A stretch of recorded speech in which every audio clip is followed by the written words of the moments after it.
As an appetizer this Christmas, I'm going to be making bacon wrapped dates stuffed with goat cheese.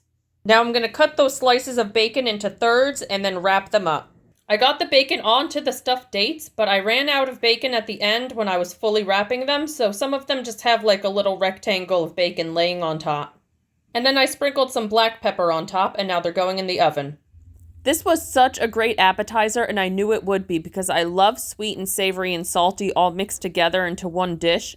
And the dates got so soft and they complemented all the flavors so well. So I'm making like a seafood boil type of butter sauce because we're having crab and lobster. So I chopped up some onions very thinly, and first I'm sauteing them in olive oil. I'm gonna mince up this garlic and add that to the onions. Here's the seafood we're having tonight for dinner. We've got 4 lobster tails and almost 5 pounds of crab legs. I'm melting a pound of unsalted butter into the onions and garlic. So in here, I put Old Bay seasoning, some cayenne pepper, just a little bit. It's not even spicy. Garlic powder, onion powder, some lemon pepper Mrs. Dash, smoked paprika, and juice from half a lemon. Here are those steamed lobster tails.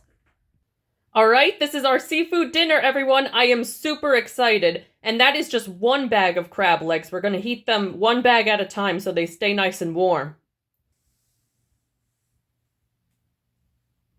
I have always wanted to try that seafood boil dipping sauce or butter sauce that they make for seafood boils that you see all over TikTok and YouTube, because it just looks so good and so appetizing. But here's the thing. My fears came true. The seasoning overpowers the flavor of the meat, and I love the taste of crab and lobster, so when I eat it, I want to taste primarily that. I don't want it all mask the flavor with different seasonings and spices because it really doesn't need it. It is such a beautifully sweet meat that it does not need all of those seasonings. So in the end, I opted for just butter. Crab and lobster are my favorite seafoods, and it's just such a delicacy, like such a treat for me to have because I don't have it often, and I do not want to mask the flavor with anything. You can't get better than just butter or like a garlic butter, in my opinion. Even just classic butter, I just love that flavor so much because it gives you that salty, great buttery taste, but you still taste the sweetness and the savoriness of that meat.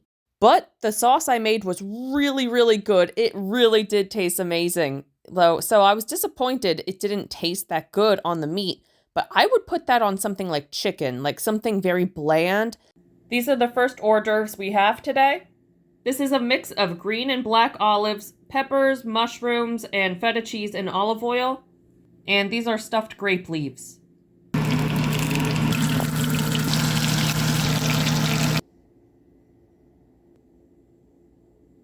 Now, I was already planning on making garlic bread, and I had all that leftover seasoned butter, so I decided to just use that for the garlic bread, and then added extra chopped garlic on the top. And I made one with just butter as well. But the problem is I put way too much on there. I got so excited because the seasoned butter tasted so good that I put way too much, and the bread was really, really greasy at the end. So we kind of just ate the mozzarella cheese off of it and the less greasy parts of the bread. And that concludes what we had for Christmas. Bye!